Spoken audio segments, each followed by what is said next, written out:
ছুটে আসা অবৈধ তরুণের উপর লাঠি চার্জ করুন। ছুটে আসা অবৈধ তরুণের উপর লাঠি চার্জ করাবো। Major commander charger commander search party লাঠি চার্জ।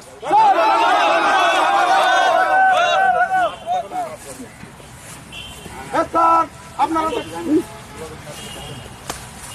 মানে না স্যার, মানে না না স্যার। আমাদের ঠিক আছে। কালো প্যান্ট, ওই সাদা গেঞ্জি, নীল প্যান্ট, এই দুইজনের উপর 2 রাউন্ড রাইফেলের ফায়ার করুন। স্যার আপনারা তো সে ওই লাল গেঞ্জি, ওই সবুজ গেঞ্জি, কালো প্যান্টালার উপর ফায়ার করবো।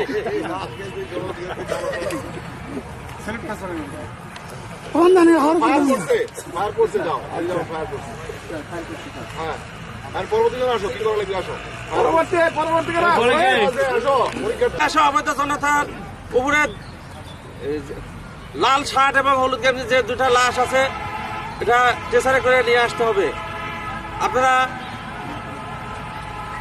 আরে শুধু কি ওই দুদিন প্রেসারে আসবে, আরো তো অবধি জনতা আছে, অ্যারেস্টিং পার্টি কি এই কথা বলবো তুমি? মানে নিয়ে দাও। আরে বুঝলাম না, এইটা সবচেয়ে বেশি দুর্বল, এটা সিরিয়াল কথা। পরবর্তীটা আসো, পরবর্তী আসো। শহীদুল বলো, তুমি তো সারা মাল সামান নিয়ে যাবো। বলো বলো, হাসলে কিন্তু হবে না, বলতে হবে পরবর্তী কার্যক্রম বলো। দেখেন, অবৈধ জনতাকে ছত্রভঙ্গ করতেছে, 2 জন আহত অবস্থায় পড়ে আছে এবং ওখানে আরো সব সাইডে রয়ে গেছে, সেগুলো জামাত শিবিরের লোক। আপনারা যা গ্রেফতার করবেন এবং ট্রেচার নিয়ে যাবেন এবং যারা আহত হয়েছে তাদেরকে দ্রুততম নিয়ে আসবেন এবং হাসপাতালে পাঠানো হবে। আপনাদের জন্য আদেশ। মুভ নার্সিং বাড়ির কমান্ডার, আপনার বাড়ি নিয়ে সাহায্য করেন।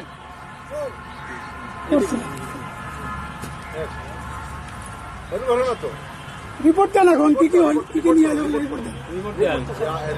মারা গেছে। রিপোর্ট বলেন, কি অবস্থা বলেন। না আপনারা বলেন কি অবস্থা বলেন, কি কি নিয়ে আসছেন বলেন।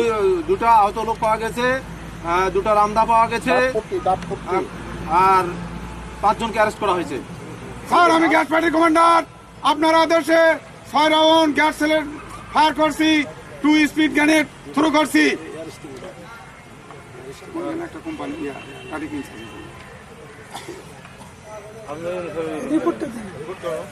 2 জন স্যার মারা গেছে এবং 3 জন আহত এবং আমাদের কিছু ঢাল ভেঙে গেছে, লাঠি ভেঙে গেছে স্যার।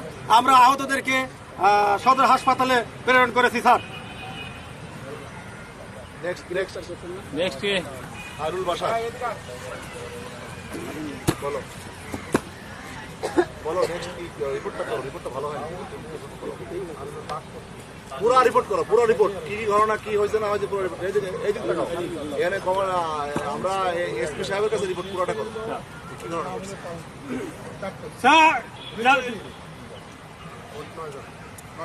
অবৈধ জনতার উপর হামলা করিয়া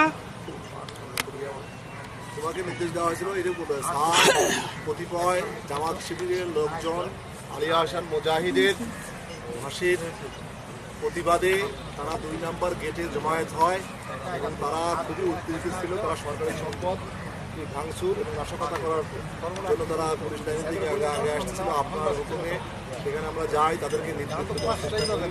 তারা নিবৃত্ত না হয় আরো ভায়োলেন্ট হয়, আমাদের উপরে ইট পাটকেল নিক্ষেপ করে এবং কি ককটেল নিক্ষেপ।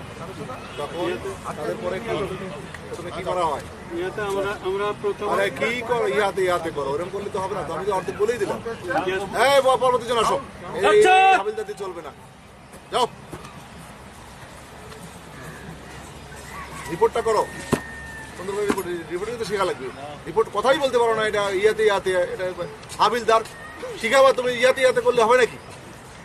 হাবিলদার এক ধরনের বড় ধরনের লিডার, মোটিভেটর। আমাদের এখানে যে ওই বলে না আপনাদের উমর আলী যে হাবিলদার ছিল, সে কি মোটিভেটর স্যার, কোনো ব্যাপারই না। আপনার 7.5 পাউন্ডের গুলি লাগাইছেন, পাখির মতো পার হয়ে যাবো স্যার আমরা, পাখির মতো পার হয়ে যাবো। মোটিভেটর, মারাত্মক মোটিভেটর দেখতে হ্যাঁ বা সাতটা হাবিলদার ছিল এবং নিজেও পার হয়ে গেছে। নিজেও ওই বয়সে 50 বছর বয়সে পাখি 55 বছরের পাখির মতো পার হয়ে গেছে। দৌড়ে আগে আগে থাকতো সবার, ভলিবল খেলার সময় সবার আগে আগে থাকতো। ভালো ফুটবলের সময় আগে আগে ফুটবল। এখন তোমার হাবিলদার যদি লিডার না হয়, পেট মোটা হয়, কথা না বলতে পারে, তার কথা তিন প্রকার: দিল্লি চাল, দিল্লির বাচ্চা চাল এবং আন্দা চাল। এখন আমি দিনের প্রথম চাল তিতা চাল, এই কাজ কিভাবে করতে হয় আমি একবার নমুনা সহিত করে দেখাবো। আমার প্রতি ভালো করে লক্ষ্য করে দেখুন।